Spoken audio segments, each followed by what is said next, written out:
Before she could legally vote, she had already fulfilled her dream of joining the U.S. Marines. But her life changed forever during what was supposed to be a routine mission. Her story of sacrifice and determination to settle for more is one you really want to hear. And I served 6 years in the United States Marine Corps as a helicopter door gunner and airframes mechanic. I wanted to serve in the Marine Corps just to do something for the greater good and serving a bigger purpose. I did 2 deployments to Afghanistan and I loved it. We were there to protect the guys and the gals on the ground and to protect the people that can't protect themselves. June 23rd, 2012, started like any other day, any other mission. I got word that there were some Marines that needed to be extracted from a forward operating base. And unfortunately, we never got to those Marines. Right outside of a base called Nowzad. I remember calling for power in the back of the helicopter. Next thing you know, with my night vision goggles down, I am staring at the ground and just counting, waiting to make impact. I just remember screaming. After the crash, they removed me from the helicopter and they threw me into the other aircraft and I just laid there. I laid in the back of a helicopter for about 30 minutes. I always carried a picture in my left breast pocket of my mom, my dad, and my sister when I just wasn't going to die without saying goodbye to my sister. My leg was broken in several different places. I suffered with what's called a vascular necrosis, so the bones were dying essentially, and I didn't want to lose my leg.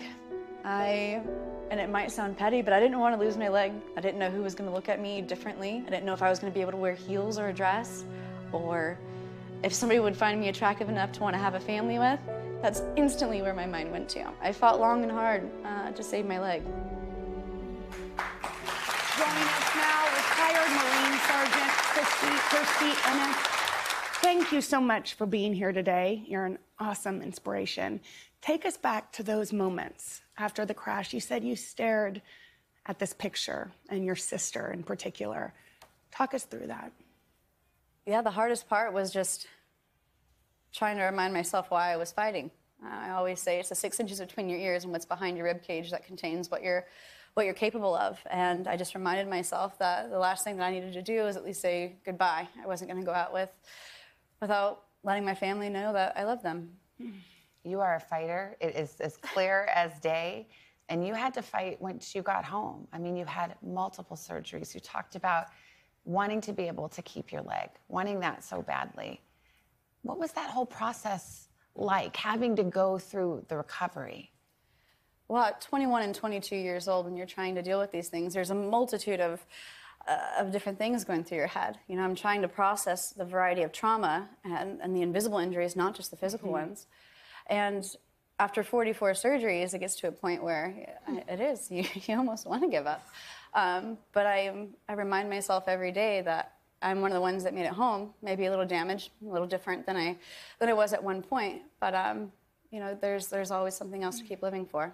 Your strength is unbelievable, and your dad said just a couple words to you that really changed your mentality. You were going through a hard time. What did he say? Yeah, so on June 23rd, 2013, I actually was really struggling with symptoms of post-traumatic stress, and I actually tried taking my own life, and my dad came to me, excuse me?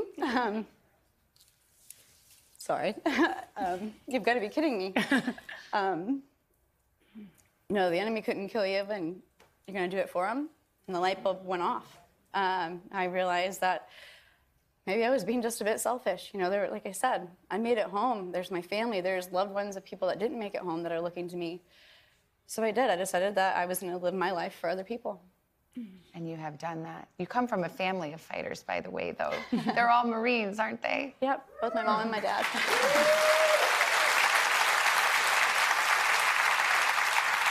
Kirstie, you know, you're such a young, beautiful woman. It's hard to even fathom all that you've been through. I mean, you say 44 surgeries, and I could hear gasps in the audience. What do you feel like you've learned? It's a tough lesson to learn, but what have you learned? But the biggest thing is I've obviously lost a lot. I lost the leg. I had some pretty severe damage to my face and in turn a traumatic brain injury, so I lost a lot of memories and lost, quite frankly, 2 years of my life to being inpatient at a hospital. But the reality is, like, I've gained so much, and the most significant thing, or the most valuable thing, has been my perspective on life. I live my life totally differently, like, than what I was. And like I said, I try to be more selfless, and I try to continue living for other people. And I mean, that gives me that purpose of, when I joined the Marine Corps, it was to serve people. And now I'm just doing it in a different way, or trying to. Oh my gosh. Well, thank you. And you're not going away, because up next, you make a decision that many of us would never dream of doing. Her life-changing moment up next. We're back with Kirstie Ennis. She was only 23 when she was involved in a helicopter crash while serving in the Marines. She suffered very serious injuries and eventually had to have her leg amputated. But she hasn't let it stop her. In fact, she's trying to climb all of the 7 summits. Yes, you heard that right. Take a look at one of her attempts. One of the other big challenges on Kirstie's is the Tyrolean Traverse. Basically, where they suspend a fixed line that crosses a gap between 2 features.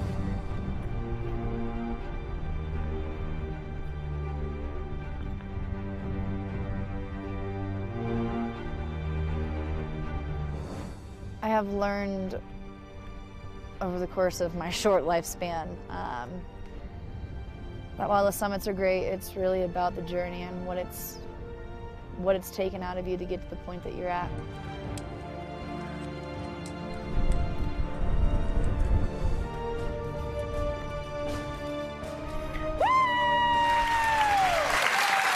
Oh my gosh, my jaw is dropping. Thank you to the Heroes Project for that footage. Okay, we thought you were amazing before.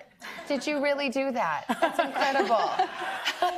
Yeah, it's been a wild ride. I decided to do the 7 summits with the intention on supporting nonprofits behind each one, so dedicating a nonprofit to the different ones. I just got off of Denali in support of Building Homes for Heroes, and intend to do one in support of PTSD veteran athletes. And then coming up in September, I'm actually going to be climbing the highest point in Europe in support of Glam for Good. So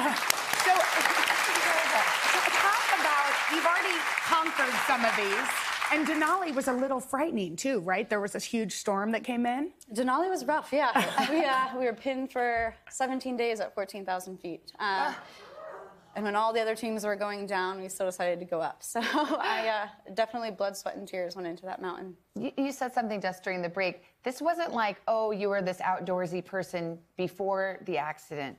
You actually discovered this about yourself. You're doing things you said you would have otherwise never done. Yeah, doing more now on one leg than I ever dreamed of on 2. And the reality is I just threw myself into the outdoors, specifically snowboarding at first, then rock climbing and ice climbing and mountaineering, just because I needed the confidence that I could go out and conquer anything regardless of my lack of limb or injuries. So one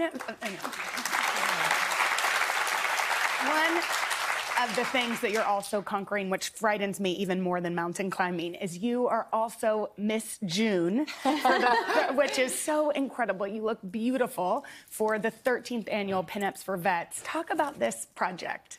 Yeah, well, so when I first got hurt, Beautiful. I was really unsure of, like I said, could I wear heels, could I wear a dress again? And I didn't have one of those role models to look up to after I was dealing with these pretty extreme injuries. And so I wanted to be that person. So when Gina reached out to me to be a part of the calendar, I said absolutely, because just in hopes of somebody going through some of the things that I went through could look at that and be inspired and own your differences. You're still beautiful, and keep pushing. You are beautiful. Can we just give a shout out to your family? Again, family of fighters, Marines, and your sister in particular. She's a little younger than you, and she has done a lot for you.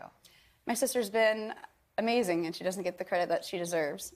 So when I got hurt, she was at the ripe age of 14 and made some very adult decisions to take herself out of public school, go to online virtual school, to sit in the hospital and take care of me. That is remarkable. You are remarkable. Thank you for sharing your story and continuing to inspire all of us. Thank you. We'll keep you keep us posted on your 7th Yes. summit. We want to come with you. Our money's on you, not those mountains. For more information on the 13th annual Pinup for Vets calendar, go to today.com/Megyn Kelly. Today will be back right after this. Hello, Today fans. Thanks for checking out our YouTube channel. Subscribe by clicking that button down there and click on any of the videos over here to watch the latest interviews, show highlights, and digital exclusives.